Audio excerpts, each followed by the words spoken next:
Pemirsa DPR terus menggodok berbagai rancangan undang-undang di tengah pandemi COVID-19. Salah satu yang paling baru adalah RUU Minuman Beralkohol yang mengundang kontroversi.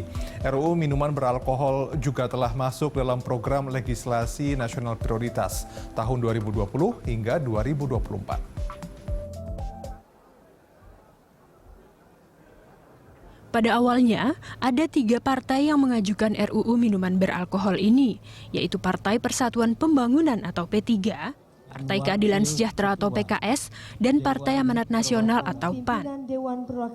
Namun, pengusul RUU Larangan Minuman Beralkohol terdiri atas 21 orang anggota DPR, sebanyak 18 orang dari fraksi P3, 2 orang dari fraksi PKS, dan 1 orang dari fraksi Partai Gerindra. Surat permohonan pembahasan RUU Larangan Minol sudah dibuat pada 24 Februari 2020. Dalam RUU tersebut, dikatakan produsen hingga penjual minuman beralkohol terancam pidana 10 tahun dan denda 1 miliar rupiah. Melalui pasal 18 hingga 21 dalam bab tersebut, dikatakan mereka yang melanggar aturan memproduksi, memasukkan, menyimpan, dan atau mengedarkan minuman beralkohol akan dipidana penjara minimal 2 tahun dan paling lama 10 tahun. Atau denda paling sedikit Rp200.000 dan paling banyak 1 miliar rupiah. Adapun masyarakat yang mengkonsumsi minuman beralkohol akan dipidana penjara minimal 3 bulan dan paling lama 2 tahun, atau denda paling sedikit Rp10 juta dan paling banyak Rp50 juta. Terdapat pengecualian di dalam pasal 8. Minuman beralkohol diperbolehkan untuk kepentingan terbatas, seperti kepentingan-kepentingan adat, ritual keagamaan, wisatawan, farmasi, dan tempat-tempat yang diizinkan oleh peraturan perundang-undangan. Merespon RUU itu, Ketua Asosiasi Pengusaha Minuman Beralkohol Indonesia (APBMI), Stefanus, menyatakan khawatir jika RUU itu sampai lolos.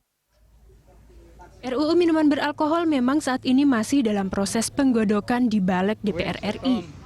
Meski menuai kontroversi, DPR memastikan akan mendengarkan seluruh aspirasi lapisan masyarakat dalam membuat nyata RUU Minuman Beralkohol ini. Tim Liputan, Berita 1. Meski baru diusung, RUU ini sudah menuai kontroversi di kalangan masyarakat karena dianggap tidak efektif. Nah, berikut beberapa pendapat dari masyarakat DKI Jakarta mengenai RUU tersebut. Menurut saya, DPR harus pikir ulang ya untuk mengajukan itu sebagai undang-undang, karena menurut saya itu nggak ada gunanya gitu. Kalau misalnya mau bikin undang-undang yang menciptakan lapangan kerja, jangan membatasi kebebasan hidup masyarakat. Itu aja sih. Ya, ini kan kalau kemarin kan ada Omnibus Law ya. Nonsens. Nah itu gimana? Nonsens itu mah. Nonsens sih itu menurut saya. Karena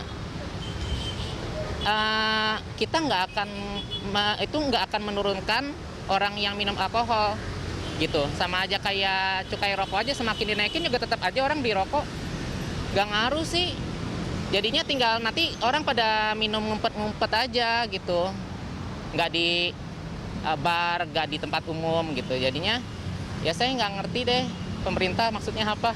Ya kalau dilihat dari sisi akidahnya kan memang si minuman beralkohol itu kan memang haram ya. Tapi kan kita sebagai negara pasti pertimbangannya lebih kompleks gitu ya. Yang menggunakan alkohol itu juga nggak ya, mungkin sebagian ada yang buat mabuk-mabukan atau ya begitulah. Tapi banyak juga bisnis makanan, minuman yang mungkin itu adalah salah satu bahan bakunya. Jadi kalaupun memang undang-undang itu akhirnya digodok gitu ya, harapannya DPR punya pertimbangan yang cukup matang lah. Maksudnya ada aspek-aspek yang perlu digali lebih dalam, nggak hanya berdasarkan ide yang muncul tiba-tiba tanpa pertimbangan yang